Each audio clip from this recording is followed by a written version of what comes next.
Leadership today is no longer about titles, authority, or even experience alone. It's about clarity in complexity, courage in uncertainty, and humanity in decision making. Today, I'm delighted to welcome someone who embodies all the three. Dr. Aneesha Varghese-Cowan is a global finance and transformation leader, a board member, and an entrepreneur at the intersection of finance and blockchain, and a role model for professionals navigating complex, high stakes environment across geographies. What makes Anisha's journey truly inspiring is that it spans deep corporate leadership, entrepreneurial risk taking, governance, and an unwavering focus on people. Anisha, welcome to the podcast. It's a privilege to have you with us. Thank you, Nitya. I am absolutely privileged to be here and I'm looking forward to the next hour. Wonderful. So, Anisha, I want to ask you few questions which are basically about leadership journey and identity, because these have been some really important concepts for a leader. We want to know your career spans finance, transformation, governance, and now even emerging technologies. How would you describe the evolution of your leadership identity over time? Great question. Um, if I look at my career, if I had to describe my career, Nitya, I'll say one thing. It's not been an elevator to the top. And the reason I say this is often when people achieve whatever they set out to achieve, there's always this feeling from others that doors opened, things happened, and they got there. But for me, I am an immigrant. I moved to New Zealand 25 years ago. I was brought here with my parents. I had done half of my BCom in Bombay. And anyway, and then of course I finished a whole lot of my further studies, like my CA, my CPA, my masters, and my doctorate, all in New Zealand. But I did go back and finish my BCom in Bombay. So I have had quite a different type of career because I came here as an immigrant. I moved to a very small city in New Zealand called Invercargill because my parents retired there, and I was very attached to them and I didn't want to leave. So I decided that I was going to stay there as opposed to going to one of the biggest cities. So, as someone of difference, my first thing, what I did was I established myself as a technical leader. So I spent the first few years of my career getting really good at finance and tax. Right. So I was in business services. This was in a large public practice firm in the city. At that point, it was the largest in our region, largest provincial firm in New Zealand. I moved into taxation, led a team there, but my whole focus during that first 10 years of my career was technical excellence. And what that did was it set me up for everything else that I did in my career. Now, as I progressed through the ranks, one thing I found was technical leadership is fantastic if you want to get past that senior management hurdle.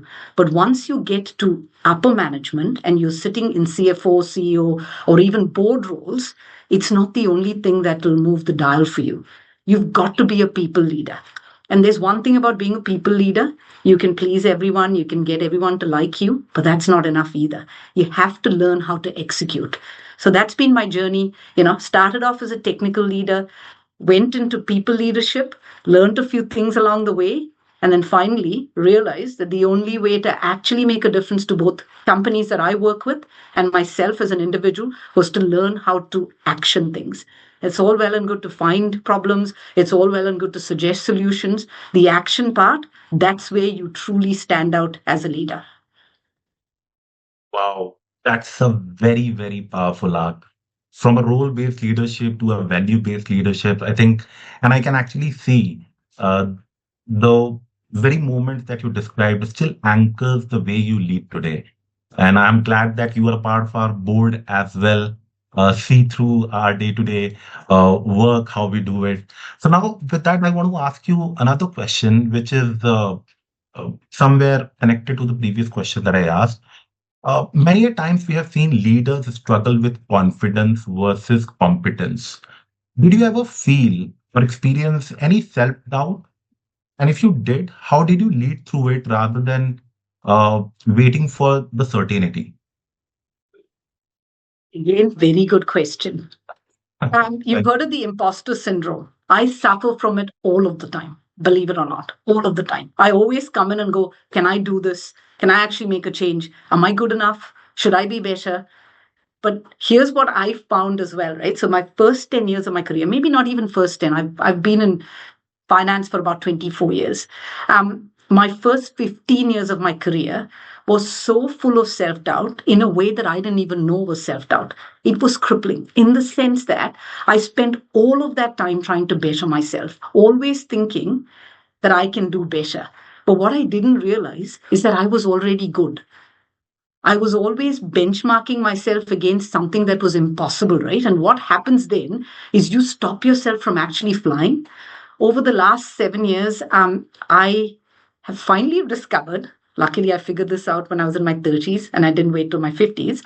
I just found that you just have to believe in yourself. And sometimes you are enough. And I know this sounds like a very cliched thing to say, but it was massive for me.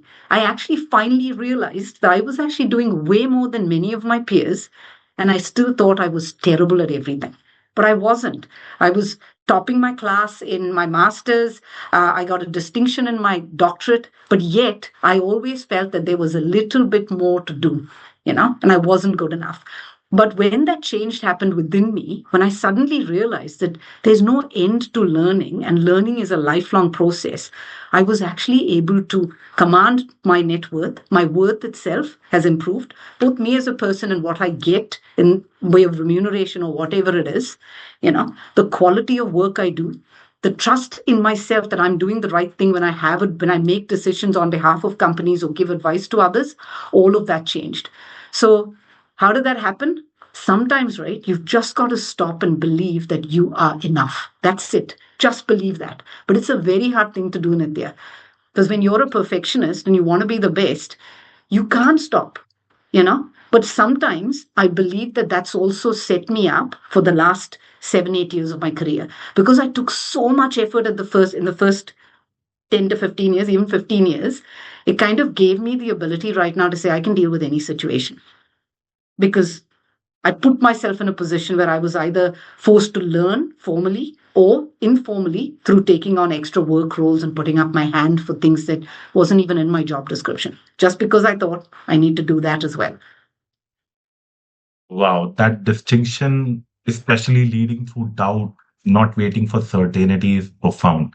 Thank you so much for answering that. Now, with that, I want to ask you, since you have led change in traditional risk-averse environment, especially in your current role as well, what does effective leadership look like when people resist any type of transformation or change? Okay, so again, that is an interesting question, very relevant to the work I have done. So my area of specialization over the last decade has moved into turnarounds, both for companies that have trouble and also companies that are in hyper growth modes. Now, companies that face trouble, especially ones that are in mature industries, they've usually got people with long tenure. And what happens then is when they bring in experts from outside or say they tell people like me, hey, we need help. We need you to guide us through the next phase. You get a lot of people within the organization who look at you and say, what is that person even going to do? One. And two, I'm not going to change because I've been here a long time. And how is that person going to know more than me? So, first step in those situations, right, is to build trust. And this is where your people leadership and influencing skills become paramount. When I say influencing skills, it doesn't mean going across to senior leaders and saying, hey, I want to have a coffee with you and I'm going to feed you and I'm going to tell you you're awesome. That's not the only thing you do. You also prove through your competence that the decisions that you are asking for help with, or the advice that you're giving them is actually worthwhile to them. Now, many of these people in established organizations who have been in their roles for a long time, they actually know their stuff. To think that you can come in, because I often do the external consultant role, you can't often come in and say, hey guys, I'm going to tell you what to do. It never works because it might just be that they know what they're doing, but there's environmental factors that have changed, which means whatever situation the organization is in is not because of them, but it's because of factors outside of their control. So influencing becomes absolutely critical. And that I would say, like today's leaders, after you've figured out your technical competence, because I'll say don't ever not do that. Focus on technical competence. But once you've done that, people leadership and influencing is important because sometimes you are sitting in places where you might have 5 people reporting into you, but you have 15 people that have to change their behaviors that are outside of your team that you need to convince that yours is the right way to go. So that is all about influencing. And Wow. that's a skill set in its own right. Brilliant. I think this reframes the entire concept of resistance, not as an opposition, but as information and influencing others. Thank you for answering that question. With that, I have another question. Since your role is quite demanding, how do you balance data, logic, financial discipline with intuition? Because intuition is something which, if a CFO doesn't have it, I think they'll fail. The organization might fail. And especially when it comes to human judgment, how do you think it helps you or impacts your high decision making skills or influence it in a way? Any CFO, CEO roles, especially in large organizations, you have lots and lots of people throwing information at you. Look at Yeah. this is right, that person's not as important, my stuff's important, focus on this. Now, it's again experience. Once you've worked through an organization, once you've got that technical capability, right, you will be able to look at of the little tiny little fires and go, which one threatens the organization the most? Because Yeah. again, when you're working in environments with a lot of flux, environments which are tough, the macroeconomic conditions are changing, there's a lot of flux within the organization. As a CFO or even a CEO, you have to know which fire to put out first because you can't do everything and it Yeah. comes with experience. So, where do you use logic? Where do you use data? You have to know how to leverage data. So, it's easy again said, right? You can say, oh, get some reports. That's not sufficient. So, if you're, let's say, in manufacturing, you have to know what are the key drivers of the business and what you should be looking at so that you can go after that. Because if you look underneath of even my current role, there's lots of people feeding information in. There are lots of people saying that something is more important than the other. But who helps you decide? You have to decide that, and that only comes with experience. And the other thing I'd like to say, right, is 15 years ago, you could just go off experience and you could say, I'm been a CFO for 20 years. I'm going to see, I'm going to use my experience to decide what happens next. My role has changed now. If I look at how I make decisions, yes, I do use a lot of experience. I use my intuition a lot. But my intuition, if you really start delving into how do I know something is wrong, how do I know to look, is not because someone just tells me, hey, look over there. Yeah. I've designed over the last 2 years, even in the organization I'm in currently, I first spent the first few months understanding what the key drivers of the organization are. What are those key lead indicators that I must keep in my sight all of the time so that if they don't look like they should look and they're not going to budget, I can delve in and do something. So, yes, the experience has taught me that you need lead indicators, but it's technical competence, it's people leadership, it's all of those other things that make people open to coming and telling you when something is wrong. And also systems being built around you so that the right data and insights come up to your level. Otherwise, you're going to be inundated with data. You're going to be relying on people who are just more personable and can get to you easier, too risky, and you just won't know where to go. You'll be relying on your instincts, which, to be honest, can be wrong sometimes. Brilliant. I think that balance between all the three is where leadership lives. And I think you are the best example for that. And now, with that, I want to ask you because in present times, I think leadership, especially in startups, is very different from leadership in large organizations, right? And I think you have worked with startups as well, helped them. So tell me what surprised you most when you crossed that boundary from startup to the larger organization and working with both of them. I did it the other way, actually. I mean, I started off with mid-sized, I moved to large corporate, and then I had this brainwave that I'm going to get into startups because I mean, I had one of my own and I started consulting to high growth startups. So these are startups that experience phenomenal growth, mostly in the IT sector, and they need an entire finance team transformation. But with my own startups and the startups I've advised, Nitya, it was such an eye-opening thing. Now, with the corporate roles I do, it's hard, but it's easy in many ways. Maybe easy for me because I live in the corporate space, right? You have good systems, you have lots of people, and if you know what to do, you can position these people in such a way that you can get success quickly. In a Mhm. startup, you get in there and you realize there is actually nothing. You know, you've often got owner operators who have very fixed views on how to move forward. Sometimes the owner operators have done very well and are successful, but shifting to that next level requires them to listen. So some of the things that I found really tested me, and again I grew to love it, was you have got to be much more of a generalist. In large corporates like this, you can be the finance expert with general idea of many things, but in startups, you've got to be across everything. Whether you're the CFO or the CEO, you just can't be the person who does the accounts. And this is if you want to really shift the dial, right? You want to go for gold, you want to really improve sales, you want to change the profitability of the company. You cannot be somebody who sits in the P&L. You need to be looking at what is driving that company. So to just give you an example, right? One particular, I won't take any names, so this is somewhere in my past. I was consulting on this particular product, and of course, I had a very narrow scope. It was around transformation of finance team, and as I started working with that company, I realized that there were some very big gaps there, very very big. Um, anyway, one of the things we found was that the company's product itself, there was no clear idea on how they would make money in the future. You can make a small amount of money, but when you have a load of a finance director, head of this, head of that, big finance team, all of those are costs. Now, when you fund it, it's all very fine for 5 years. But post that, there was no real understanding of how to commercialize the product. And this is not, there were users, there was a huge quantity of users, but the users were not paying much. And some of them were free. So you see, as a CFO, bringing that to the fore and saying, guys, your model does not work. Now, skill there is how do you say something as horrible as that without getting somebody's backup?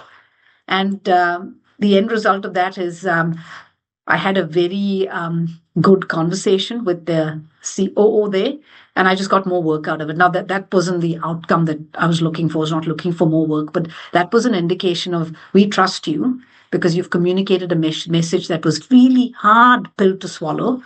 You've communicated it in a way that we can understand, and now we know that these are the risks. We got to do something about it. So, Wow. comes back to people, right? And influencing again. Wonderful, wonderful. I think that shift from control to conviction to people, I think it demands a lot of discipline, and that is what truly stands out in your profile, what you have done over the years. So, Anisha, one important question which I think a lot of our audience would want to know is today, in a very fast moving spaces like blockchain and tech enabled finance, how do leaders like you know when to pivot, when to stay the course? Because I think that's something a lot of people have seen, even in our organization. I generally see they're rather confused at times. Should I go through the traditional way of doing it, or should I leverage technology more in order to take some decisions? How do you see that? In tech more than other things, you so in a new product development, right? Let's say on FMCG, you have a life cycle, right? And usually that's months because you've got to test. You've got to first test that it doesn't harm a person. Then you've got to put it into the market. You've got to do the branding, etc., etc., etc. What I've found in the really successful tech companies is that period is extremely short, and they know how to execute. So that's one big difference I've seen in that tech world. So if you're a leader in tech And I'm guilty of this, right? Because I'm a chair of a startup board as well. And one of the things that we find most paralyzing sometimes is get it done. The Nike just do it. It has to be forefront of your mind, because in startups, even if you're decently funded, I'm not saying $1 billion of funding, but let's say you've got a few million, you think you're okay, even if it's 20 million, you just have to have that just do it approach. Because the more you think, the less time you have, because every startup has a runway. And that runway management is absolutely critical. And what happens is, if you start thinking and thinking and thinking as a leader in that startup, you will have a big problem later. So if you've got anything to, like, if there's a takeaway you take away from this conversation, it is fail fast. Fail fast, fail cheaply. Figure out if that thing works for you, figure out if that pivot works for you. If it's not working, stop, move to the next one. But again, the art is in knowing when you stop and when you start. Do you pivot now, or do you end up in a situation where you're constantly pivoting and you don't actually know if you've got, if there's any product market fit, or if your product's actually going to fall flat on its face? But guess what? Maybe you didn't give it enough time. So this sounds like a bit of an all over the place answer, but if I had to summarize all of it, I would say fail fast, fail cheaply. Yeah. Don't put too much money into anything. Do runway management. Do not forget how much runway you have, because all of our startups, all of the startups I've been on as well, they all have a fixed amount of funding. And if you don't get to where you need to get to at the end, you're looking at begging for money again, which you may or may not want to do. Wow. That completely changes the insight how we look at it. But brilliant. I think knowing why you are moving and how fast you are moving matters, I think, in all these situations. So with that, I have another very interesting question for you. I think since you are at a very senior level, from your board experience, what do you believe leaders often misunderstand about governance and long-term responsibility? This is a tough one because I have a lot of opinions on this. So I've been on 6 boards. 4 of those have been in charge of finance, and 2 of them I was shadowing the chair to take over their responsibilities as head of audit committee. Now, if the common perception is that governors of an organization are extremely hands-off. You go into meetings, you get 3 pages, you go, cool, all going good, walk away. Now, I have a slightly different view of governance. Yes, it's not the governor's job to go in and tell the finance director or the head of sales or the person that reports into them, hey, this is how you do your job. But it is the director's role to ensure that the organization is doing right by its stakeholders and that it is going in the right strategic direction as determined by the board. The board sets strategy, the board sets risk levels. And when I say risk levels, some organizations might say, hey, I am not going to bother with this because I don't care or whatever. But the board might say, hey, no, I'm the board. I've got unlimited liability for your actions. And therefore, I determine that, let's say, my safety risk cannot be over this threshold, which means if you've got any safety problem, fix it first. Why? Because that's the board's view on their risk appetite for that board. So do I feel that the board should be completely hands-off? No, I don't. Governance is different to management, but it's oversight of that management at a level that is high enough to ensure that strategic direction is being met, that the organization has the right culture as well. Because when you have the wrong types of people in the organization or bad culture, it permeates across everything. It will ruin your financials, it will ruin your reputation, etc., etc., etc. So the board's role there, I do believe, is much more than just sitting there and saying, hey, I've come for a meeting, this is what it is. But it's a tough one, Nitya, because when you look at it, nobody at a senior level wants too much board interference. But at the same time, if as a board member, I have never accepted that I would just sit there and, take a report and not do anything about it. For me, the key criteria that I watch out for, and that is, of course, managing through the CEO, is organizational culture. What frameworks exist from internal and external reporting perspectives? Can problems come up to me in the right manner without something happening and then me finding out after? So reporting packs, also risk appetite. Is there a risk appetite statement for that board? Those are the kind of things I look at to make sure that when I'm saying that I'm personally liable for an organization, have I done enough and have I put enough safeguards in place to make sure I can do my job well? I think that it's a brilliant answer, I believe, because I think that's governments as more like a leader rather than not just about compliance part of it.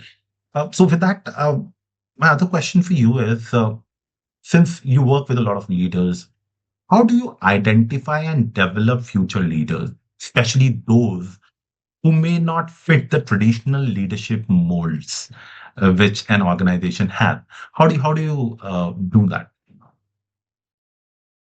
I'll give you two examples, right? Very diametrically opposite. And this is where, as a leader myself, I have to always remember not to have unconscious bias. Now, why I'm bringing this in is when you're a leader, you'll always look at someone who's similar to you and say, hey, I should mentor them, or they are the right fit for the organization because I fit better with them.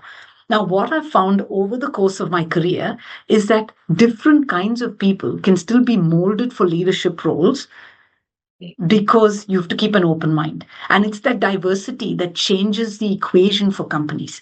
So if you look at, so these two examples I want to give you. There was once this extremely technically competent person, extremely, like superb. Only one problem: terrible at people management. But Oh, no one had ever told this person that. He just never knew.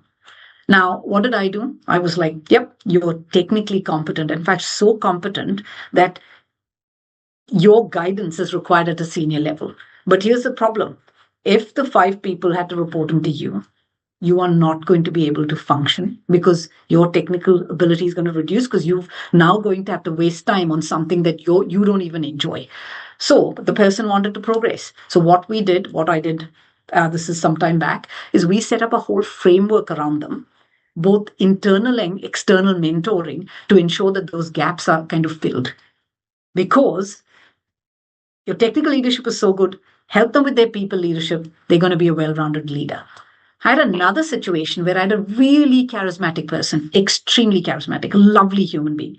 Now, this person, extremely good on the people front, could actually get people to do jobs, make them go the extra mile. One problem: not enough technical knowledge.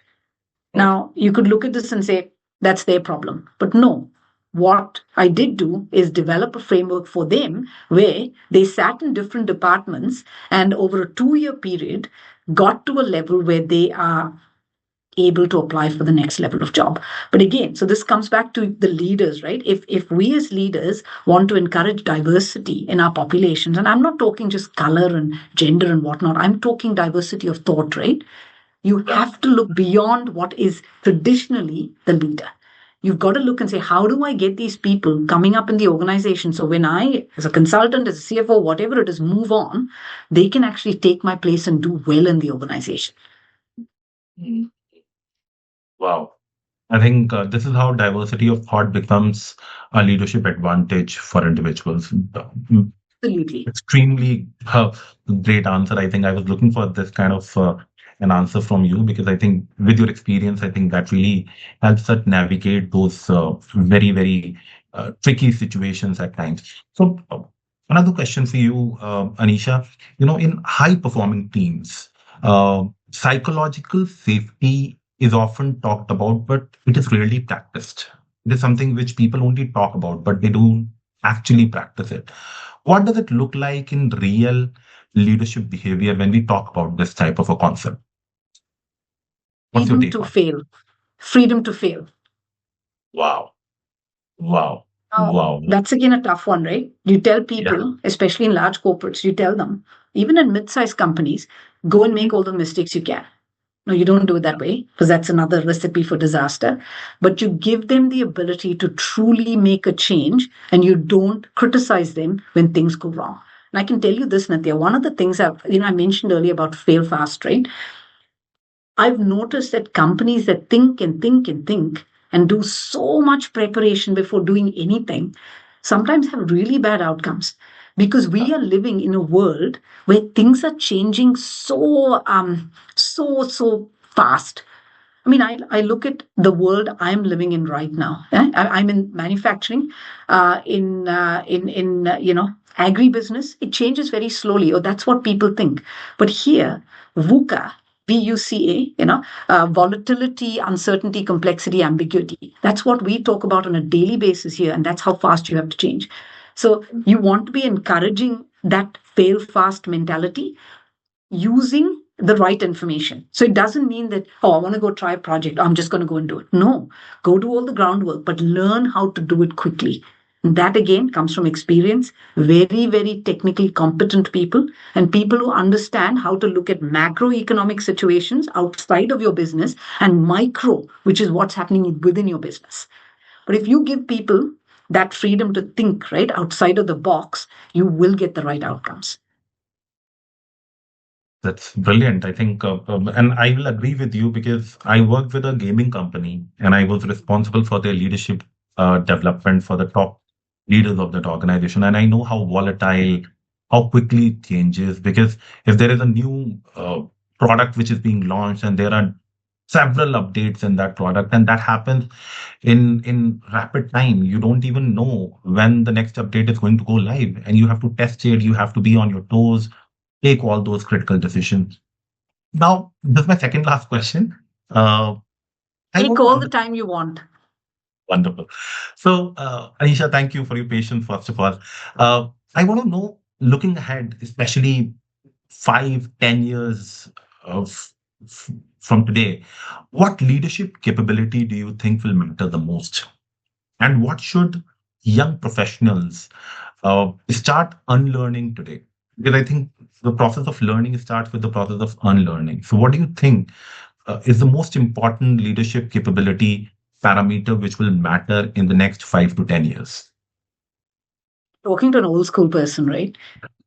Remember my comment around I didn't take an elevator to the top. I've climbed the cliff face. I've got broken nails and my hands and knees are all really, really shredded from that. And from what I take away from that, right, is that nothing replaces hard work. Often I come across a lot of people in today's world who will say things like, how do you get there quickly? Now, if I look at my career journey, there were lots of places that I got to quickly. And that's when you realize that there's actually so much more to do. And nothing replaces hard work. You can build a whole lot of skills along the way. Now, if you're very, very connected, if you have been born with a silver spoon in your mouth, go down that whole easy route. But for the rest of us that have to make something of ourselves on our own, my advice is focus on yourself, building your technical capability. No one can take it from you. You can fight any battle in the future if you have got all of those skills in your arsenal. It's not a borrowed arsenal. You're not having to convince all these multitudes, hey, please work for me. I'll do all of this. You can do it yourself, and then you build on all of these other skills. Data, understand data, leverage AI, leverage technology. It is critical in your roles. But at the same time, don't forget that nothing compensates for hard work. So, just as an example, some years ago, we had this project, and ChatGPT had just become the rage. I'm talking like 2 months, and we were all going to look at this thing, and I was like, "Hey, I want you to go research this, leverage Google, ChatGPT, whatever." The issue is we had beautiful reports which were all wrong because this is the thing, right? Like, how would you know right from wrong? Now, how do I know right from wrong? Because 5 months prior to that, I would have actually done research and spent 3 days doing it. It came out in 5 hours, not even 5 hours, maybe 15 minutes. But the process of determining if that stuff in there is correct or not comes from experience and knowledge, the knowledge that you have to have. So I'd say for the next generation, right? Hard work, knowledge, leverage all of these tools, but know as well that you need to know what's actually right and wrong. And that comes from experience and that learning that I was talking about. Wow. I think, yeah, brilliant. I think hard work is the key to success, and I think there is no substitute to hard work. Very rightly said. And being a research graduate, I know that how critical and important it is to do research and then come up with your answers and your reports. And I have seen that of late, people have started only and only started leveraging technology rather than doing the hard work which is actually needed for these research. Now, my last question, and I think this is the most uh, important one for our listeners and viewers across the globe. You are one of the most successful Indians that I see in New Zealand today who have built a reputation for themselves. And over the years, you have spent, you moved from India to New Zealand, and now people look up to you. You are managing a very important role. You are on the board of governance of different organizations. I want to ask you, what is the message that you have for students, for young professionals who are aspiring to be successful in a global uh, atmosphere and environment which is changing rapidly? What are your key takeaways that you would suggest, and what is your message for those people? I'm going to give you a long answer here, Nitya. Yes. Maybe it's not so long, but it's not one word. No, no. Um, as I've gone through my career, so I moved to New Zealand at a time when there weren't that many immigrants here, right? And even middle management or senior positions. And often the advice I have had, I still get it, is you're too Indian, you know, or you need to kind of become more international in the sorry New Zealand in accent and whatever else. Now the unfortunate part is I'm actually married to a Kiwi. I've Oh, spent a lot of my time in a very New Zealand part of New Zealand, as in there weren't many Indians around, and this is how I sound. And from day one, something I understood and I kind of reinforced to myself because it's very easy to listen to everybody's feedback, right? Because every person, man and his dog, will tell you how to be. I'm giving advice as well, you know. The important thing is one, figure out who you are. If you're really keen to make a difference in this world, and I'm not just saying become CEO, become CFO, I'm saying make a real difference in this world, you've got to know who you are. What are you? And your difference is your age.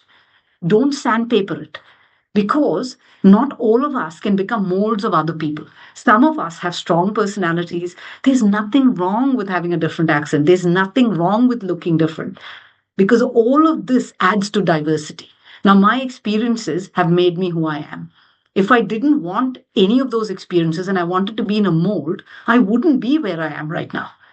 So, I think my thing to people that are Indians or from any country that want to go and live somewhere else, be yourself. I mean, even if you're in India, there's so many different types of people in India. Don't sandpaper your personality. If you've got obnoxious bits to your personality, yes, definitely tone them down.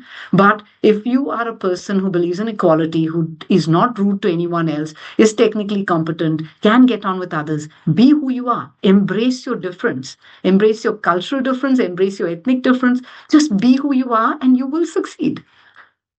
That's what my advice would be to anyone else.